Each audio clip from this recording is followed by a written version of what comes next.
రోజుకొక ప్యాకెట్ సిగరెట్లు ఊదేయడం ఎంత ప్రమాదమో మనకు తెలిసిందే. అయితే గంటల తరబడి కుర్చీలో కదలకుండా కూర్చోవటం అంతే ప్రమాదమని మీకు తెలుసా? ఏసీ గదిలో హాయిగా కూర్చుంటే ప్రాణాలకే ముప్పు ఉంటుందిలే అని అనుకుంటే పొరబడినట్టే. గంటల తరబడి కుర్చీలో కదలకుండా కూర్చోవటం వల్ల కాలి పిక్కల్లోని రక్తనాళాల్లో రక్తం జెల్లీలా గడ్డకడుతుంది. దీన్నే డీవీటీ అని అంటారు. కాలిలో ఏర్పడే ఆ చిన్న రక్తపు గడ్డ రక్త ప్రవాహంలోకి జారి ఊపిరితిత్తుల్లోకి చేరితే ప్రాణాలకే ప్రమాదం. కదలకుండా గంటల తరబడి కుర్చీలో కూర్చోవటం అనేది కాళ్లకు ఎలా శాపంగా మారుతుందో ఇప్పుడు తెలుసుకుందాం. కుర్చీలో కదలకుండా కూర్చుని పనిచేయటం అనేది ఇవాళ చాలామంది కాళ్లకు మృత్యుపాశంగా మారుతోంది. ముఖ్యంగా ఐటీ, డెస్క్ జాబ్ ఉద్యోగులకు కదలకుండా కూర్చోవటం అనేది సిగరెట్, ఆల్కహాల్ కన్నా అత్యంత ప్రమాదకరంగా పరిణమిస్తోందని హెచ్చరిస్తున్నారు నిపుణులు. వైద్య రంగంలో దీన్ని sitting is the new smoking అంటున్నారు. అసలు గంటల తరబడి కుర్చీకి అతుక్కుపోవటం వల్ల మన లోపల ఏం జరుగుతుంది? మన గుండె పంప్ చేసిన రక్తం కిందికి బాగానే వెళ్తుంది, కానీ కాళ్ళ నుంచి గురుత్వాకర్షణ శక్తికి ఎదురీది మళ్లీ పైకి గుండెకు చేరాలి. దీనికోసం మన కాలి పిక్కల కండరాలు రెండో గుండెలా పనిచేస్తాయి. మనం నడుస్తున్నప్పుడు ఈ కండరాలు సంకోచించి రక్తాన్ని పైకి నెడతాయి. కానీ పారే నీరు నిర్మలం, నిల్వ నీరు విషతుల్యం అన్నట్లుగా గంటల తరబడి కాళ్ళు వేలాడేసుకొని కూర్చున్నప్పుడు ఆ పంపింగ్ ఆగిపోయి రక్తం కాళ్ళలోని సిరల్లో నిలిచిపోతుంది. ఇలా నిలిచిపోయిన రక్తం కాస్త జెల్లీ లాంటి ఒక గడ్డగా మారుతుంది. దీనినే డీప్ వీన్ థ్రాంబోసిస్ అని, వాడుకలో డీవీటీ అని పిలుస్తారు.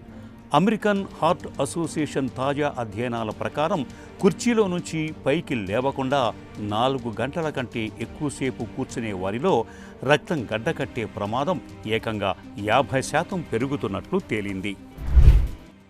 ఎక్కువసేపు మనం ఒకే చోట కూర్చున్నా, అలాగే కదలకుండా ఉన్న, వర్క్ ఫ్రమ్ హోమ్ అని గంటలు మనం ఇంట్లో కూడా అదే పరిస్థితిలో అలాగే ఉన్నా కూడా ఈ ప్రాబ్లమ్స్ అనేవి కాళ్ళల్లో మరియు రక్త ప్రసరణలో తీవ్రమైన ప్రాబ్లమ్స్ వచ్చే ఛాన్సెస్ ఉందండి.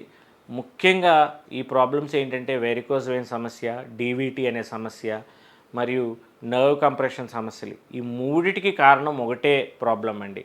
డీవీటీ అంటే డీప్ వీనస్ థ్రాంబోసిస్ అంటే డీప్ వీన్ అంటే మన లోపల భాగంలో ఉన్న చెడు రక్తం తీసుకెళ్లే రక్తనాళం.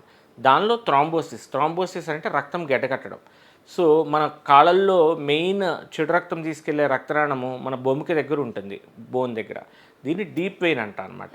ఈ రక్తనాళంలో మనకి గడ్డ కట్టినట్టయితే దాన్ని డీప్ వీనస్ థ్రాంబోసిస్ అంటాం. అసలైన ప్రమాదం ఆ రక్తం గడ్డ జారి లంగ్స్కి వెళ్తే సడన్గా ఊపిరితిత్తులు బంద్ అవుతాయి. సో దాన్ని పల్మనరీ ఎంబోలిజం అంటాం ఆ కండిషన్ని. కాళ్లలో తలెత్తే సమస్యలకు చాలా వరకు మనం చేసే చిన్న చిన్న తప్పులే కారణంగా ఉంటాయి. ఏసీ గదుల్లో నీళ్లు తాగకుండా పనిచేయటం వల్ల డీహైడ్రేషన్ వచ్చి ఆపై రక్తం చిక్కబడుతుంది. దానికి తోడు కాళ్లపై కాలు వేసుకుని కూర్చునే అలవాటు కాళ్లలో రక్త ప్రసరణను పూర్తిగా అడ్డుకుంటుంది. దీని తాలూకు ముందస్తు లక్షణాలు 2 కాళ్ళు కాకుండా కేవలం ఏదో ఒక కాలు మాత్రమే అకస్మాత్తుగా వాపు వస్తుంటుంది. కాలి పిక్కల్లో విపరీతమైన నొప్పి, చర్మం ఎర్రబడటం, ముట్టుకుంటే వేడిగా అనిపించటం జరుగుతుంది. నిజానికి ఇక్కడే అసలు ప్రమాదం పొంచి ఉంది. కాలిలో రక్తపు గడ్డ జారితే ప్రాణాలకే ప్రమాదం. ఆ గడ్డ కాలిలో ఉన్నంత వరకు అది కేవలం నొప్పి మాత్రమే. కానీ ఆ గడ్డ గనక పగిలి రక్త ప్రవాహంలో కలిసిపోయి నేరుగా గుండె నుంచి ఊపిరితిత్తుల్లోకి చేరితే దాన్ని పల్మనరీ ఎంబోలిజం అంటారు. ఇలాంటప్పుడు ఒక్కసారిగా ఆక్సిజన్ సరఫరా ఆగిపోయి ఛాతీలో తీవ్రమైన నొప్పి, శ్వాస ఆడకపోవటం, దగ్గులో రక్తం పడటం జరుగుతుంది.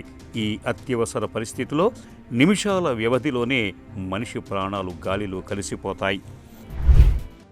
కాళ్ళ నొప్పి, వాపు చిన్న చిన్న సమస్యల కింద పరిగణించి చాలామంది ఏంటంటే ఇంట్లో పెద్దవాళ్ళు నిర్లక్ష్యం చేస్తారు. సో ఇది ఎలా దాహత తీస్తుందంటే ఫస్ట్ ఇనీషియల్ స్టేజెస్లో కొంచెం వాపు ఉంటుంది.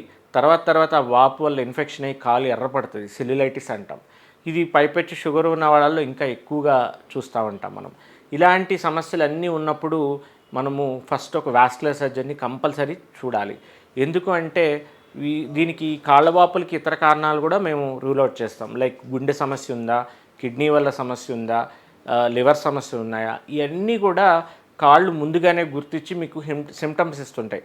ఏదో మార్పు వచ్చింది మీ బాడీలో, మీ కిడ్నీ కానీ లివర్ కానీ రక్తనాళాల్లో కానీ మార్పులు ఉన్నాయి, అందువల్లే నేను వాపు కారణమవుతున్నానని మీకు ముందుగానే చెప్తాయి. ఇది మనం ముందుగానే గ్రహించి చక్కగా ఒక వాస్కులర్ సర్జన్ దగ్గరికి వస్తే బేసిక్ రక్త పరీక్షలు చూస్తాము. అవి కాకుండా యూనిలాటరల్గా ఉన్నట్టు వ్యారికోస్ వెయిన్స్ ఉంటే అది వెంటనే చిన్న డాప్లర్ స్కానింగ్తో ట్రీట్మెంట్ అయిపోతుంది. ఇలా కాకుండా రక్తం పైనుంచి వచ్చే ఆర్టీరియల్ సమస్యలు ఉన్నట్టయితే ఏబీఐ, టీబీఐ అండ్ వాస్కులర్ స్కాన్ అనేది ఉంటుంది. ఆ వాస్కులర్ స్కాన్ చేసుకున్నట్టయితే వెంటనే మనకి రక్త ప్రసరణ ఏ లెవెల్లో ఎంత తగ్గిందో అన్నీ అవగాహన వస్తాయి. ఎప్పుడైతే సడన్గా కాలు వాయడమో లేకపోతే ఊపిరిలో సమస్యలు వచ్చినట్టయితే ఒక చిన్న స్కాన్ ఉంటుంది, ఆ డాప్లర్ స్కాన్ అనేది చూస్తాము. దానిలో రక్తనాళంలో గడ్డ మనకి వెంటనే తెలిసిపోతుంది. అలాంటి రక్తనాళాల గడ్డను మళ్ళీ కన్ఫర్మ్ చేసుకోవాలంటే సిటీ వినోగ్రామ్ అనేది కూడా అవసరమైతే చేపిస్తాము. దానికి చిన్న ఈ టెస్టుల ద్వారానే మనం ఈ డీవీటీ అనేది కనుక్కోవచ్చు. కాళ్లల్లో తలెత్తే డీబీటీ లాంటి జబ్బుల గురించి మనలో చాలామందికి అవగాహన అంతంత మాత్రమే. మా వయసు 25 మాకలాంటి జబ్బులేవి రావని అనుకుంటూ ఉంటారు చాలామంది.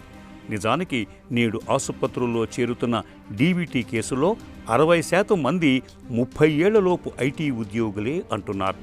ఇక కాల్లో వాపు, నొప్పి సమస్యగా మారినప్పుడు కండరాలు పట్టేశాయనో, నరం లాగిందనో మర్దన చేయటం, వేడి నీటి కాపడం పెట్టడం అత్యంత ప్రమాదకరం.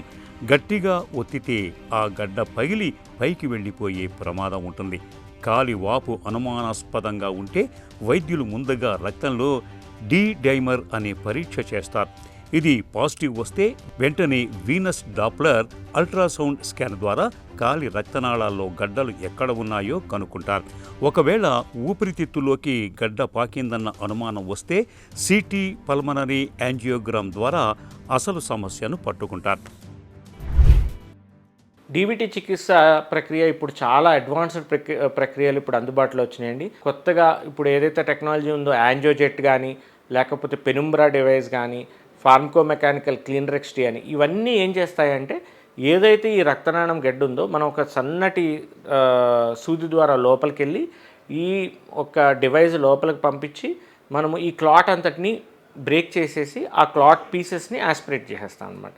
దీంతోపాటు అవసరమైన వాళ్ళలో ఐవీసీ ఫిల్టర్ అనేది కూడా మనం వాడతాము. సో అలాగా ఆ క్లాట్ ఫిల్టర్ ఎప్పుడైతే మనం పెట్టామో ఆ క్లాట్స్ అన్నీ అక్కడే ఉండిపోయి పైకి మన లంగ్స్కి వెళ్లకుండా ప్రాణ ప్రమాదం కాకుండా ఉంటుంది. రక్తం గడ్డకట్టకుండా ఉండడానికి మనం జీవనశైలిలో చాలా మార్పులు అనేది ముఖ్యమండి. ముఖ్యంగా నడక కానీ, షుగర్ కంట్రోల్లో పెట్టుకుంటాం కానీ, మంచిగా నీళ్లు తీసుకుంటాం కానీ, షుగర్ బీపీ ట్యాబ్లెట్స్ కరెక్ట్గా మెయింటైన్ చేయటము, దాంతోపాటు అవి కంట్రోల్లో ఉంచుకుంటాము, మార్నింగ్ ఒక ½ అన్ అవర్ వాకింగ్ చేయటము, ఇలాంటివన్నీ మనం జాగ్రత్తలు తీసుకున్నట్టయితే ఇలాంటి ప్రాబ్లమ్స్ అన్నీ కూడా అవాయిడ్ చేయొచ్చు. కాళ్లల్లో రక్తపు గడ్డలకు ఆధునిక వైద్యంలో రక్తాన్ని పలచబరిచే యాంటీ కోయాగ్యులెంట్స్ మందులు అద్భుతంగా పనిచేస్తాయి. గడ్డ చాలా పెద్దగా ఉంటే క్యాథెటర్ ఆధారిత థ్రాంబోలిసిస్ ద్వారా ఔషధాన్ని నేరుగా గడ్డ మీదకు పంపి కరిగించేస్తారు.